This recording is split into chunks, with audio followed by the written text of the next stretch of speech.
খিলঞ্জীয়া লাইকা দহিয়াবাসীয়ে পুনৰ সংস্থাপনৰ দাবীত আজি 9 দিন ধৰি সংগ্ৰামী প্ৰতিবাদ অব্যাহত ৰাখিছে। ভোকে পিয়াহে হাবিয়ে জংঘলে দিন অতিবাহিত কৰিছে এই সকলোকে। এই সকলোবোৰ দেখি চাবুৱাৰ বিধায়ক মুখ্যমন্ত্ৰীলৈ ঘৃণা জন্মিছে। মানুহক মানুহ হিচাপে জীয়াই থকাৰ পৰা বঞ্চিত কৰিছে এইখন চৰকাৰে। এই অভিযোগ উত্থাপন কৰিছে ন কংগ্ৰেছী অজয় ফুকনে। আপোনালোকে গোটেই পৰিৱেশ চাওক, সকলোৱে দেখুৱাওক, সকলো জাতি জনগোষ্ঠীক মই আহ্বান জনাইছোঁ, এইসকল ৰাইজৰ ওচৰত সকলোৱে থিয় দিয়ক। এইসকল ৰাইজৰ পুনৰবাৰ জনাইছোঁ, খিলঞ্জীয়া লাইকা দহিয়াবাসীয়ে পুনৰ সংস্থাপনৰ দাবীত আজি 9 দিন ধৰি প্ৰতিবাদ অব্যাহত ৰাখিছে। ভোকে পিয়াহে হাবিয়ে জংঘলে দিন অতিবাহিত কৰিছে এই প্ৰতিবাদকাৰীসকলে। এই সকলোবোৰ দেখি চাবুৱাৰ বিধায়ক মুখ্যমন্ত্ৰীলৈ ঘৃণা জন্মিছে।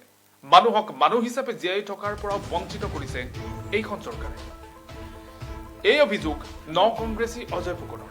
লাইকা দহিয়াবাসীৰ সৈতে একেলগে প্ৰতিবাদী কাৰ্যসূচীত অংশগ্ৰহণ কৰি অসম চৰকাৰক ঘোৰধাৰ সমালোচনা কৰে অজয় ফুকনে। এনেদৰে বিগত 9 দিন ধৰি সংগ্ৰাম অব্যাহত ৰাখিছে লাইকা দহিয়াবাসীয়ে।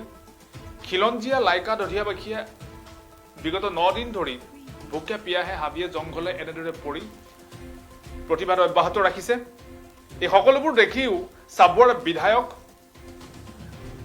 মুখ্যমন্ত্ৰীয়ে কোনো ধৰণৰ ব্যৱস্থা গ্ৰহণ কৰা নাই। এই বিধায়ক আৰু মুখ্যমন্ত্ৰীলৈ মোৰ ঘৃণা জন্মিছে।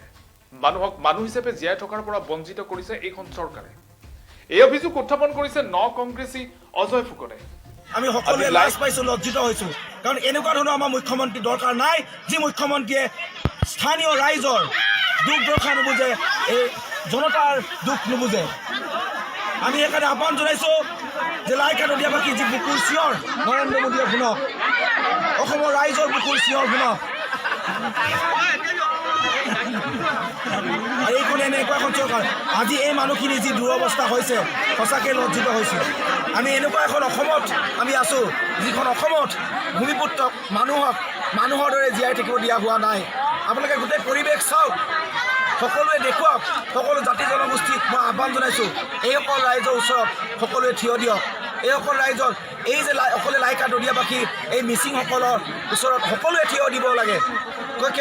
কেৱল তেওঁলোকৰ জনগোষ্ঠীয় সংগঠনেই যে কেৱল ইয়াক দাবী জনাই যাব তেনেকুৱা নহয়।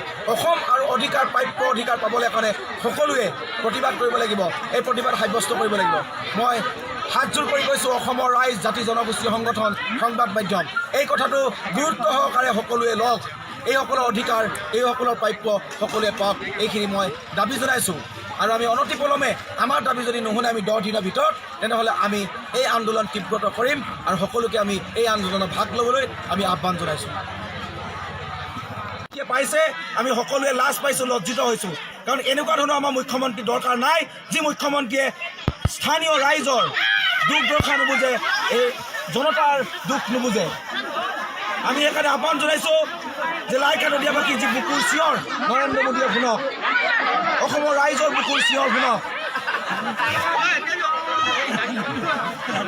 এইখন এনেকুৱা এখন চৰকাৰ, আজি এই মানুহখিনি যি দুৰৱস্থা হৈছে, সঁচাকৈ লজ্জিত হৈছোঁ। আমি এনেকুৱা এখন অসমত আমি আছোঁ, যিখন অসমত ভূমিপুত্ৰক মানুহৰ দৰে জীয়াই থাকিব দিয়া হোৱা নাই।